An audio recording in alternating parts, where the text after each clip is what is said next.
met a 15-year-old who stood in front of the bullet, lost an eye, and is still committed to working for a country free from corruption. In a land where people have long been told that politics is beyond them, it happens in elite halls and elite circles, politics has been torn open, made porous, and brought alive by those who had nothing but their bodies and courage. I'm coming to you now, Tasneem. Bangladesh, as I said, has been through quite a lot of political upheaval.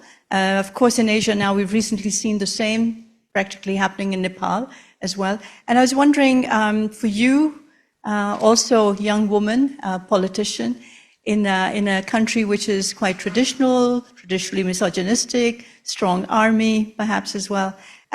What kind of inclusiveness do you think is possible under this kind of traditional, conventional landscape? Thank you. Good afternoon, everybody. It's lovely to be here.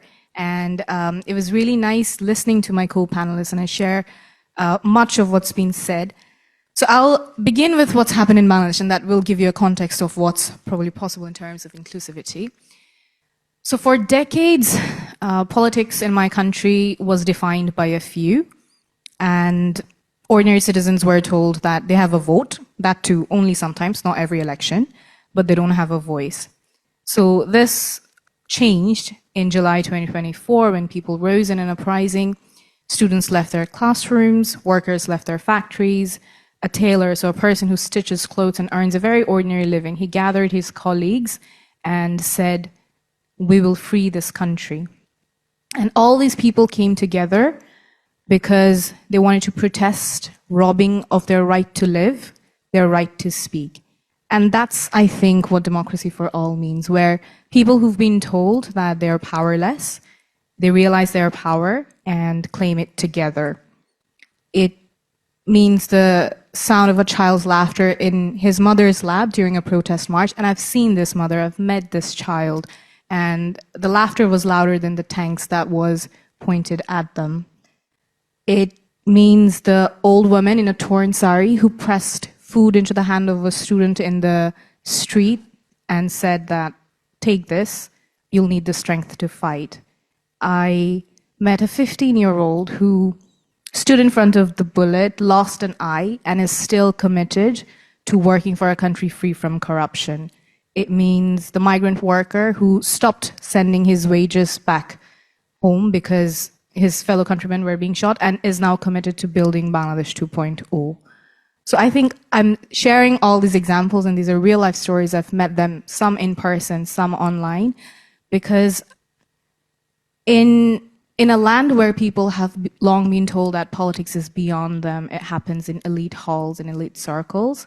Politics has been torn open, made porous, and brought alive by those who had nothing but their bodies and courage. And I think that's what's essential for inclusive democracy, where everybody has a voice, everybody is ensured their dignity, and they have a stake in how their lives are governed. So those are the three essentials I feel is needed. And I come to this not just as a politician, I also come to this as a doctor. And what I've seen is if we ignore an illness in one part of our body, oftentimes what happens is it can spread and it can take over.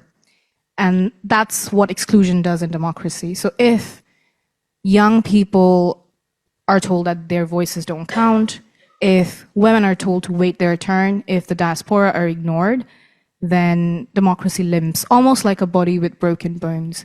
So what we from our political party are advocating for is structural reforms to include youth in the political process, to make sure that women who led the revolution from the front, they are structurally part of the political process, and I can get into more detail about this, and also for the diaspora. So making sure that everybody has a voice, every citizen's dignity is protected, and everybody has a stake in their own future, because you cannot really heal if you ignore one part of your body. Thank you.